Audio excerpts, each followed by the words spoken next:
university, one of the oldest institutions known to human civilization.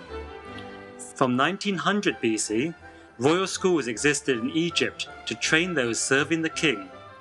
These students learned the art of persuasive speech, proper conduct in public, moral values, and human psychology.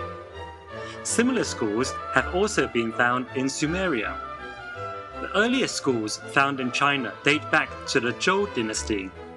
These schools taught princes and other members of the aristocracy rituals, music, archery, chariot driving, writing, and mathematics. Formal education in ancient India was confined to two types of institutions, namely Brahmanical and Buddhist. Nalanda was the foremost Buddhist monastery and educational center in North India. This university dates back to the time of Gautama Buddha, who was supposed to have visited the place around 500 BC. In its heyday, it had nearly 10,000 students and about 2,000 faculty members. It was truly an international university, as it had students and scholars from China, Japan, Korea, Persia, and Indonesia. Distinctive marks of modern universities, such as lectures, professors, qualifications called degrees, and the viva, were all developed by Islamic madrasas, such as Al-Azhar University in Egypt. This university later became the model for medieval European universities, such as Bologna University. From Bologna, universities spread rapidly across Europe, including the French University of Paris, often referred to as the Sorbonne, the English universities of Oxford and Cambridge, and of course, Jagiellonian University in Krakow. The Sorbonne was one of the main theological centers for the Catholic Church. Soon after the Spanish reached Latin America, the oldest university in the Americas was established. The National University of San Marcos was established in 1551 in Lima, Peru. This was 85 years earlier than the oldest institution of higher learning in the United States, Harvard University. Although Harvard was never formally affiliated with the church, it started out primarily as a clergy training ground. Further developments of the university took place with the founding of Berlin University. This university, now named the Humboldt University of Berlin, founded on the principles of research and academic freedom, became the model for research universities around the world. It is noteworthy that intellectual and theoretical coherency for this model was provided by a theologian, Friedrich Schleiermacher.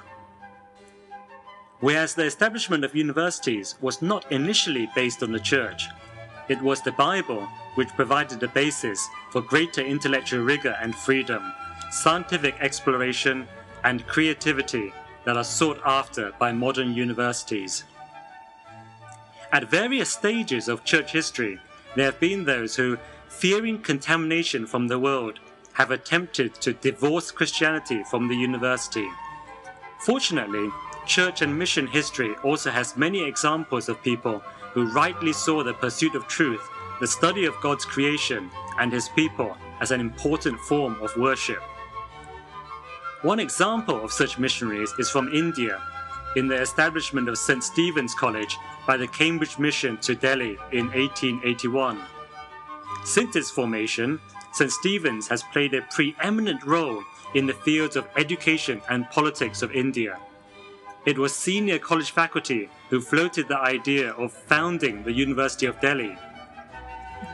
St. Stephen's is well known for the large number of academics, writers, and prominent civil servants it produced. In China, missionaries founded 14 universities across the country, introducing Western learning methods and curricula. The most prominent of these was the Anglican St. John's University in Shanghai. It rapidly gained a reputation for rigorous learning, becoming the first institution to grant degrees in China. It was considered one of the preeminent universities in China before the communist takeover. After that, it was broken up to form several specialist universities. Many other examples could be given from different countries to illustrate the role that missions, at their best, have played in advancing higher education around the world. With the added challenges today of secularization, atheism, and commercialization of the university and society, it is essential that Christians continue to play key roles in the university.